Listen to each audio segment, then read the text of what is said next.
Another book review written by Murphy here, and I'm going to review this book I just finished last night.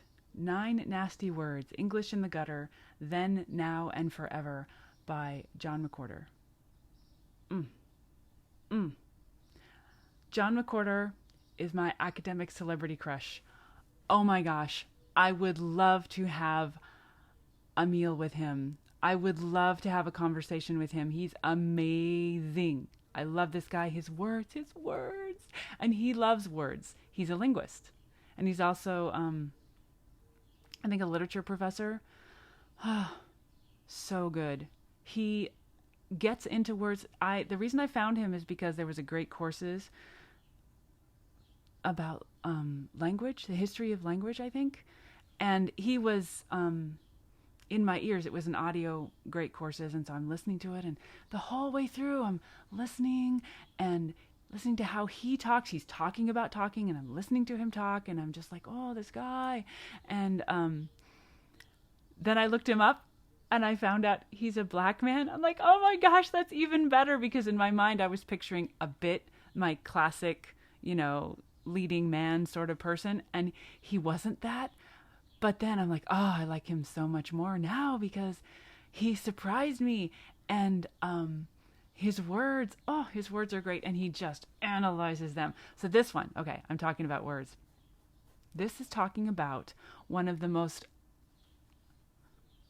expressive sets of words in any language, honestly. The dirty words.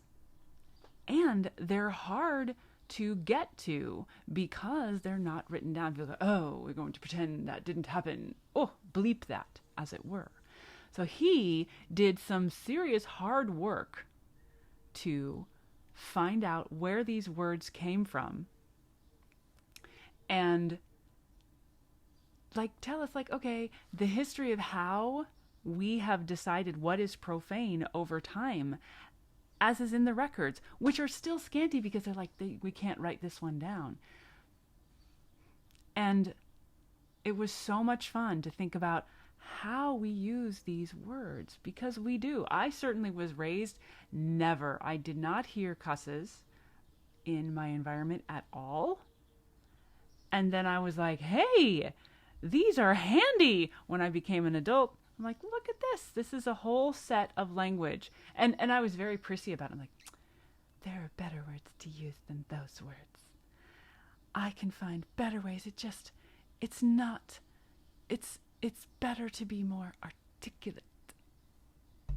And then I decided to lay down that prissy attitude and embraced the hell out of the cuss words and really enjoyed what it brings. So I can cuss like a sailor now, and also not, because it depends on the circumstance what it is. So this is a fantastic journey, and he likes it. In particular, he was also kind of getting into the cusses of Black American English too.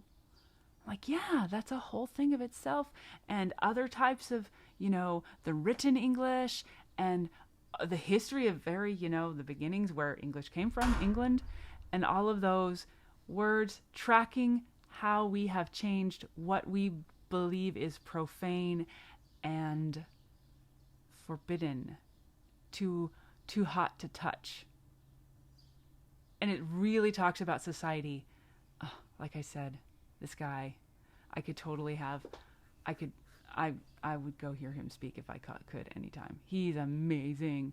I love his stuff. This book is so much fun and very serious, talking about what it is we're saying when we're using cusses and what that has meant and changed to mean throughout time.